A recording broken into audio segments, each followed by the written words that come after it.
إن الحمد لله نحمده ونستعينه ونؤمن به ونتوكل عليه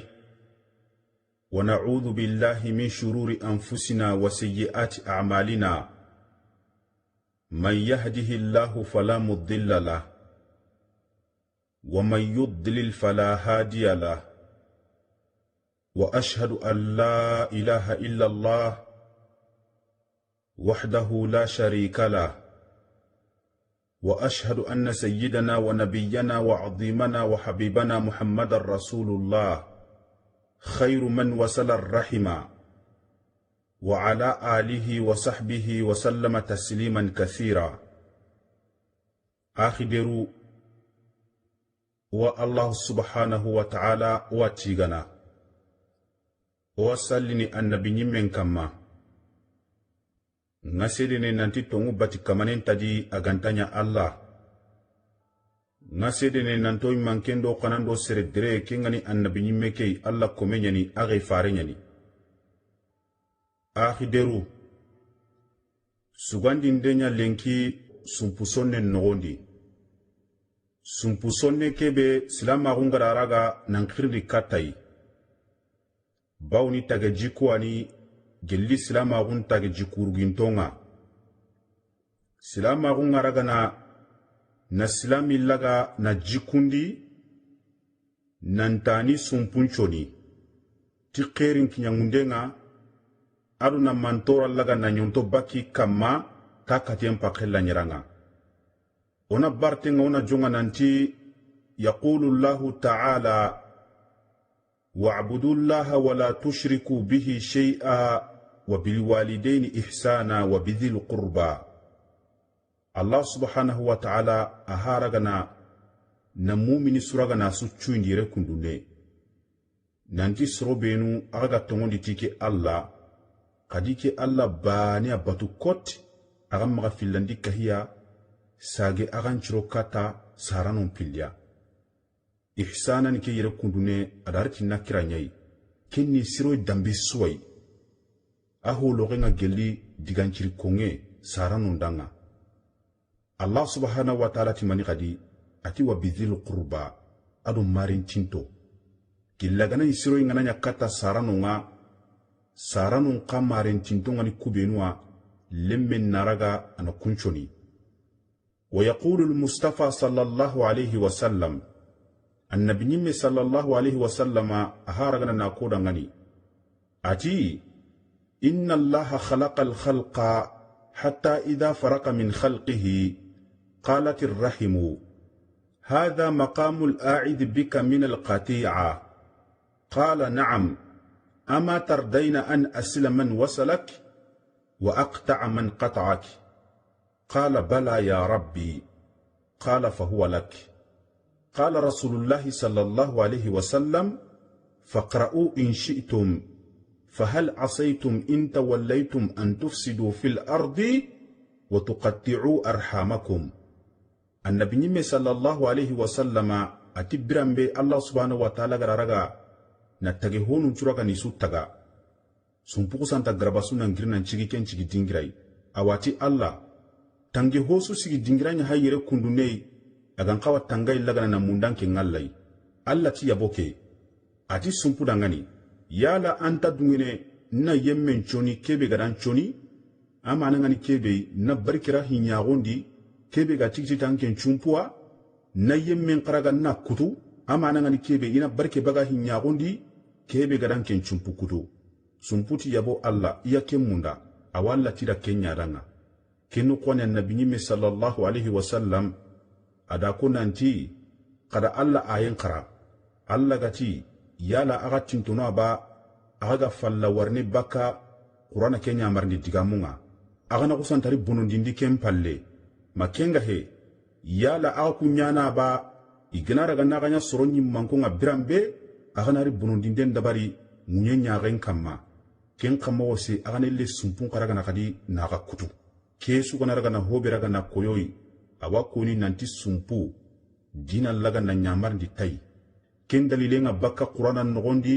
ado annabi nyimmen chunna onati honyam palle mumini angara hamu nanti alla di farenga inyamarni ti sumpu sonnenga ikabandi baka sumpu kutte maga ona kandangani nanti sumpu sonne hinu yugono anada batenga gella ganani sirebe gana munda ini sumpunchoni hana ngani kebe antoda gana isumpul laga ni hitu ama anangani kebe nantoda gani kanta hobe ga sumpuke anakentu na haramare menya to atanga kata serenga hara kanwe ganta kenka manchundomenga su kanwe ngarni anga kebe kinni ina kinnanga hompo hanampaike nantoda gana me kanta hillandinga ni kebe gella ganani angana raga nampaman cirebe anna durogoto anna hinjaga natu ale halanungan kawa mogobe sikkandinga ni kebe lemene ana kirsen doro na togo sumpun nogondi lemununga kirsun dorno kenna sumpun yaragana na jidi yatti kitime gadi ka sumpun lantanya na nanti lemununa kirsun logo ken chumpuna ille gadi nanti tikitime kempalle nagatandinga ni kebe kirsun ka igana hinne lemununga karagandinga ni kebe gillaganani sire kebe ganaraga nan koro baka sumpun nogondi agalato bakia sirebe ga munda ini sumpun choni akaman na heranya agan kawa kelliti sumpun nogondi mogobe ina magati aken bani ga bugu sumpunga bane kenta hoho bonondini kwangatini imme nyintu inti bane ga yere bakia kenta ho bonondini unati ayi kenda huna kasiya ama hojidi tumundinga ni kebe gillaganani soro ganani ganame soki sumpun nogondi sirebe ga munda ini sumpun choni akaman na magati me soki ke kama kinyike baneta awaketa ke besu imema ayi soro ganame soki sumpun nogondi sumpu sonna na nangiri ana heranya agankawa kullagana ni tokki me mogobe ana sirundindi inaga nyerundinga ni kebe nanchadagindi sumpun pukarum maga alla gara sumpu sutaga ada igunu akallanka gundi ada igunu ganya hongunyar wankonga ho hasan untoku keta imaga mungu kubenu giure kitanto inampinne kubenu hogantimaga annabinyime sallallahu alaihi wasallam aharagana nan qirgeren diere nanti serebe garagana nan chiraqindi isumpum maga ken chadaga kundune an pasangunta dinanta saraga kebe nan daga kini serelate nyimei ken digame no gonda watino dangani inna sadaqata ala almiskini sadaqa wa innaha ala dhir rahimi ithnatani sadaqatun wasila ati serebe gana sadaqa laga na baganditi alla ni sondo men qalasi nakini miskinenga ati hobe ganyana ken kamandanga sadaqa ke braje nyani yuga kamannatu nanti sadaqa ke bi agara kini serelatenga agana kini imme marentintenga ati hinu hille ganya ken kamandanga hompo hananga ni kebe sadaqa braje hillandinga ni kebe sumpusonnenka ken braje nganyana danga onati kembinga kita hunyam palloga ke hamu nantina sumpunchoni daraja nyana danga kana kutu bonenya na danga ko honani sumpunga muminga nkawaragana na kenchoni hananga ni kebe saranon pilli sonnalle magu kunyana sukale kembrenga kita hunyam palle kega hami awagilli sonnalle magunga saranu kuremu adi sarano diwaginu duwaginu lemu keso na sumpuno gondi dagana hobega segene adu hobega yankana ona tunanti sumpu sonnana Allah subhanahu wa ta'ala ada musumpo korellaga na tagunda danga kengani gelli barikenga akama ngarjagen nogondi ada wunyimme nogondi ken dalilengani kebe annabiyimme sallallahu alaihi wasallam awati no dangani man sarrahu an yubsata lahu fi rizqi aw yunsa lahu fi atharihi falyasil rahima ati sirebe gana kanu ini warjagen laga ina yurwandi dangani makenga he ina barikero ihi nyagon nogondi awa hibani ana kaman kamma anantigiti kenga silama palle ani sumpunchori agani sumpulla gana soni Allah subhanahu wa ta'ala awara gana nahinu hillinya dangani hompo hanangani kebe awa warjagella gana na yurwandi ken kanda girnunga kadi Allah wara gana na barkero ahinya gon nogondi annabi nyimen danke jabe kundunne akati woyun sa'alahu fi atharihi la liminunga ida digangabe kodo ke digame batenga yugununati amana ngani kebe alla na sembe nyara gana na kini sumpu sonna na nga ifaten nogondi angana ke digame muga mana ni mania oji kisire maga sumpu sonnana hoho gani hari watte kundunyai alla waragana na kella tondi bakai igunu gati alla na bariki aruno awun nogondi angana kemugu kemana nimaniya Allah subhanahu wa ta'ala na kenka mallagana na magjemundi ti alla mbatte nyai asu hunu ngaragana nan koto kendange halle gadi kenkama anti wati lagana na yebebe ti duna khibaru kwa aga hoho ragana na dabari kenniya hobe gana hana alqiyaman kota ke barke kundule na kita anta kitene gahu akitene sumpu sonne nya nogondi igun wagara hobe ko iti digame ke maana ngani kebe ti Allah subhanahu wa ta'ala na kaman pisurunya to qusrul la kundi har ken kaman karhalliya igun wagara hobe ko iti Allah subhanahu wa ta'ala gana komella gana taga arawara gana sasa nanti ke kome hulani awunni ke kunduniyai kha ujongin ton pa ke kundune gilla ganani agani sumpunchoni ke hakya kapawunga agananya gami sumpunchoni ga ke anto kamaga marimanda ke daraja sungari ke kitini sumpu sonne nyan gondi duro goto sumpu sonne alla ga kebe anna ututi alla ma ututi sreide anga sumpunchonno hera sudi asoni maga jakinde mundu sere maga tigande mundu sere annan chondo men kalasiti alla bawni nanto anga golini alla dangani sere da tuo sere ma tuo kenta hoho bakango lenga kangana golli soronda kota su soronga matandangani anga lampuna nga golle ke walla illi alla ganda oda ganya sumpuso nanoi mare meki haykini ke aga sehene sumpunchunen pasanguntagun kamma onari kata barte hillandinga kenga sehene sumpukute yangan kate be gada batenga aro sababu ganka hinu benuga nyana sumpun nogondi kenga sumpul lagana ni halleraga ni koime anna durogoto anna sondon torulaga ni muni katoyi onati sumpukute kenkana gelli junubu ay gelli junubu khoro Allah subhanahu wa ta'ala adaraga na yangan kate lagana tagundi sumpukutanan kane ayille sumpukutana lagana kadi na kata baka ike alla nemanga nantantike alla neman lagana aga temme Allah subhanahu wa ta'ala awati no dangani fahal asaytum in tawallaytum an tufsidu fil ardi wa tuqatti'u arhamakum ulaika alladhina la'anahumullahu fa asammahum wa a'ma absarahum ay ke ko gara sogondi mobe nanti yala ga tintono ba aga falla warne baka qur'ana ke kandenga ba aga no kusantari bunundindimu nya nyaaren kamma ken kama wasagana sumpunu qaraga gadi aga ni kutu Allah ti sorobenu ga sikiti ke gollei kun kama nuni soroku benu ke Allah imme gadi langa idi turullaga ni lungundi angana kamiro digambane ko nanti Allah ton tikiti sumpunga antaro ni turun nogondi idi sondo nyagon qaraga gadi ni hinkindi gadi kame golle gana nyangi sumpunu gondi kebi gan kawa hinne laga na yankandi sondo menga kun kama nun tayle do halle bawna Allah di langa illa Allah gandura ka kisi maremme Ali ibn al-Husaini rahimahullah kena gelli annabi bonchongenyai kenyan de makonire mendangani nanti lemme ati ngangongono anna maga sumpu kutana nya trallemmai mare mangana kiraga na mugu an kantaraga na anna yage maga hosiraga dokei ati gatanna maga sumpu kutana nya trallemmai ati bawni qur'ana nogondi kira sumpu kutana ida ngari alla ngantenya na qur'ana nogondi dingira nusiki ke sabudangani allemme aro serigani dome serike bigatini qatantenni heranyanna tambaga tandide angana nyangama tambaga tandisu kata ki haykini ke kundune ana dosini anken polai alla gandroga kisi onati khadi sumpukute ajunubun cabudangani alla ntar kenyangan qatella gana na dugundi kata lagara junubuni gunwadi alla na kundugundi niya anti kamal lagana ni yangan kata kallem palle ga hiti kaygun wadi kinni kaman kitana geli dunadumbire ke nogondi ken dalilengani kebe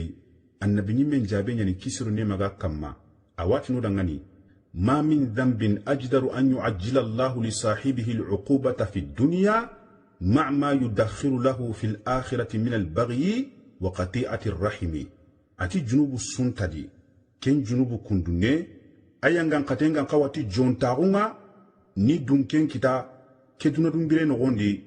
kata lagaraga kinyene hobe gago hinu hilimogo hompo hanangani kebe tonyangunde ado sumpukute ku hilli alla na ragana na kudunke laga na yangan kata geli dinoke nogondi kati lagaraga kinyene ke sabuda ngana kemugo maremme uru tonyangunde nga anna lato baka sumpu kutenga onati annabi menga kono hadise nogondi khadi nanti la yadkhulul jannata qati'u rahimi ati sumpu kutana antarno arjanna nogondi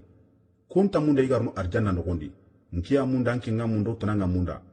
awa hunyam pallogora kemgu olla to baka sumpu kutenga ke digame ganaraga nan koni kundune sere gora watini nkiya munda ngin chumpun chonno kangani chumpul laga na soni ngagolli sire laga na nya katia qikunga hobe raga na sagandi katinga kenni hobure nyai nkiya tintono katia ikunga latono bakinga ngana ho sirenko ina ho brencha ginga ngana ho sirenya ina fo brenda baringa ke sabuda ngani ngana sumpun kudu onati ke hetillo njur kongede annabi nyimme sallallahu alaihi wasallama aga hobe raga na koda ngani nanti mu'mini sugani haqlan tenga annan terenke kata kudiga mo nanti laysa alwasilu bilmukafi'i walakin alwasilu alladhi idha quti'at rahimuhu wa salaha ati sumpu sonnen petiti nanti ngana kebe nyanda ngani ankana me nyinda ngani de nanti nyokalle magu ngana ke dabaranda lenki anname dabaranda ngani ami sele ngani kebe lemme gani mancinanda ngani ngana bagandanga ankana bagandinga gella gane bone ganan kita alla gando dan kisi ngana kebe siranga nkakalenga annara siringa ngana nyiya ngana kebe nyanda ngana ngama me nyinda ngani nkenan kutu annabi ti sumpu sonne petike ngade ati sumpu sonne nyimi megani kebe kenniya sere kebe sumpu igana kutu akamanga gilli na soni kiya toni sumpu sonna nanga angana kemugu ko gara kandanga ni mogobe angana ngollen dabarni maga dabar nanti soro nan chagade angara kenya ram pakkelendi ta golle ke angarna rakya sekondi mari mona digamul laga ni nyama nanti hinu dantantu adi kungana ngari sumpun nogondi yani aga sumpun pallera gana ni koime kumpinu iwada gana makata tamuru nakatoi anna durogota anna trenke katinga nkedanke ogana raga na kumugu ona lato bakia peu oganta munda o sumpu ona kutu hana ngani kebe serebe ganta sumpu sonnen pasangunta guntu Allah subhanahu wa ta'ala dingiranga ken taragana na qima raga na kini sumpu sonne ke sabuda ngani gellagana ni sumpu sonnen pasangunta gu angana yanganta tu giri annan tinto tuwanu nga ina bangandanda ngani wallahi angana nyangana tu anga tikitai hillandi ngani kebe serebe dinal lampunte ngani amana ngani kebe serebe dinanganta kama maga mosiri angana ta Allah ti kundu gasabari angana ta annabi ti kundu ikiranta kei amma ngari gana nyakundu inati kundu seresu dinan kote ganta kama maga akamallanta tikiti sumpua ke haikini ke hillandi sikandi ngani kebe dunderago arawanya na serego Allah da na burenkinai na kotondi sumpu keswa makenga he arasigira imekinai dundum bireke no gondi na dangindi sumpu kei ken kama ngana ken dingira ketata awalla gamaru dumaga yankai nyakinai kenga nyana sabwa akamangara na lato baka isumpunga nagatandinga ni kebe nasaranum pilli hinkin tambatu seregura wanyana arawasarene ami habanya gi sumpunchonno ami maganyiga agagi sumpunchonno kelle megana goro kuncharno hillinaga arara gana ni hinkin tambatu bawni arabunga kono nanti faqidu shay la yuti hunki tambali arantatni ngirina kenkini kebe gantammaga allantatnan na kenkini ke haikin ken nagatandi kangana kemu mareme anga munda alle munna nyasumpu sonna nanga duro goto anyana koya kente titi digame ide o nanti ando katido katina kundwai awasoni kembani hetide agullenya dabari inangari harangana nyanga masihia su awa harankara hallia anchumpuke yuasonno ampalle karagandinga ni kebe gellagana ni uchengana raga nangiro inaga sumpallemo igana ni ganta metarna kundunga su uchengana to gilono kenga nyana sabwa aga sumpullagana na latondi bakame bawna na qide nyarondini awa ken qide ga sarneti kebe kenni sumpuke kutenyai tumundinga ni kebe jirgindem po gabe siro igunu adi isumpalle mongna dagi kunyi awanga ni seno mbeta gilli garota ken kamando jirgindenya ni anya hamai ammingari ammanya kundu igunu gawadi angara kunka jirgita awa honyam palle gana bagamba ngenga kuru na nyille sagane katanga gadi kenga kotono ke sabuda ngani angana nyangana kedigame mu serebe gadi tanum pilutu nandiran kunyi maga gemunda kamangati jirgindei hara kamangana du jirganda ngani ya heranya anna kuwai nanti ayi kema ke jirgindedi na khasi ga heti akara ngara kebe me dabar kundu kiani sere timman taunga kana to kamanya kundu ne wakati su anga jirgindinia anna tagutai serenta kanterna alla ganduran kisi nyerundinga ni kebe gellagana ni fati gana nya sumpun nogondi sarna kara kencharana keke amaga tagandi lemmullai halliragana ni koimei bawni anyana kammogo hoho tinia idi takkendaga khem masibungana tokorno sumpun nogondi su kenga sumpun palleragana na koimei ke sabura gani gellagana ni soro sarna gana kara agana keke beragana togimaga sikati kananko inan telemode igamat telemu iganyengeta awa imedi sumpul laga ida kutu gelliken no kwa alla gandura katanga segundi ngani kebe serebe gana raga ni shugulan tunya ke dunai igunu adi akenkenke igodle ke anita akhibare ma heti sere khibare anta wakati suwa kitana aga kella gana nanya sumpun dangani serega al halanga nanya kundwa isu kenka manni sumpu kutana nyai serega nanya gana wakati kini duna shugulanga ana duro goto kadi ana wakati bucine kita isumpun dangani sumpu ke ga sonena kama wajibu nyai kabundi ngani kebe dingira lato ibre soro igunu adi yi sumpu munda sumpu sonne na lingi danga pa dingira ngana lato mogo igodi ta kenga nyana sabwa araga sumpa lemon pallera gana ni koimei ke sabu danga na angana kemugu duro goto anchumpu alla ga cintunia mogo suri annan cincia tagalle magundi kuro dingira lato buragunna maganya sabwa agaga halle koinimei tammundi ngani kebe nambara sabarni sumpun torande ngure soro igunu adi igana iga sumpun nogo nyadi digam bucine konita magolli bucine dabarta aba kun kamannu aga walliya hobe kenni lato nyai baka sumpunga igana daga igatini kundu iga kenyania serera soro kapalle magun kungan tan torno ba awa sere suganati ikenta munyini isumpun torande nyawre su ken kamannari haklendi nantarinya sumpu kutana nyai alla ganda uraga kisi tamuru banandi ngani kebe awa gelli sumpu kuten cababunga hasidago sere igura wanyana alla da dingira igura ga nakina sumpun nogondi kenga nyati naburi aiba aganyati duna kite honu tananwai sumpallemmo nyugunu ngana kengari ina kusanta kenka mallaga na koni alla gara nema kebe raga nakinai kira nyana sabu agadi aga sumpun pallera gana na koimei bawni na seren koni kenka man pisire achi gantenta yanan dingiranga afo manyante kenyan chankinan dingiranga alla ganduran kisi hasidarunga tamuro hillandi ngani kebe kenniya gellaganani sumpallemo igantamme derno derontaun takarabane serengana derontaun tu katanga sumpun nogondi heranya ankanan katien pakella nyiranya derontaun nogondi ka gellagananya sumpallemo ngana nantago sasa igara kahuwa dabari kenkaho iga khairiya nogondi ba migaho tana nogondi serebani kebe gi nogondi sasa asuga soinai agana digamen kota inta digamen lagana agana golle nyata ina begbegu tikenga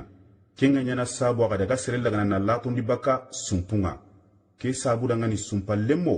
gellagana nyigana igana kaho dabari ina maga to soini mei alla gara kebe ni nogondi hakla na kasinte ina duro goto ina droti alla ina maga kawa ikum pakelu kuwa iga ke bani ragana na logo ti konnan choe kenna sumpallemo palle ragana ni koimei tamuro sikandi ngani kebe jikbre gellagana sumpallemo nogondi kadi igana to jikibru nyara gana ni utuka tame digamenda konita agara ke digame ko awre ni kiyai agara ke gollenya awre ni kiyai sumpu no gondi gellin kidan ke ogana toni sumpu sonna na nyai o sumpalle magana digame ko dangani digame ke ogana yoga mahamu ogan tamunda shetani na hankan kito maga ona kamantirndi akendi gara digame ke bagira khendi ana hatampanchi magara golle ke benya ona kamantirndi akembe gara golle kenya ana hatampanchi dangani akke gana nyaga makkite sumpun no gonyari ho gana to kapalle malla gana na jiki brenya utu katai ta digan kanunda golli nyangin to nyai kengarni ti kebe sumpu kutenyani yoke sabu dangane awaja bintenga sere sukama kenga mundini sumpun choni antoko jiki suru nya utu kata soronga idigan kanu adi golli nyangin to no gondi tamuro na katandi ngani kebe ado lagare yaga lemmo yagare yugo karwanya sabu akadi nikina halle koi isumpunga gelagana seregana yagare yagi kenyagare aganta serantime mi amunda amana ngani kebe arantamu ni serewure kanga nyini igoke ay sumpumunda ka igo kontonte ani wakati su atimmante heti yagare kebe ga maga ana igo ke timmandini hunyam palle igo ke asum palle mungana to daga na bangenga gellagana yagare ki gama igo ke dema nan to sum palle mukura gana ni bismillah kinga nyana sabwa iga sumpu kira gana na wurundi ke igoi yoke sabu dangani kadi awa gelli sumpu kutten cababunga yagarin burengani serebe maga korna duro gotona digamukura goni hamu unangulitia digamenga na nyagana koni golle gantara halle ago ititinge nya haigeni kei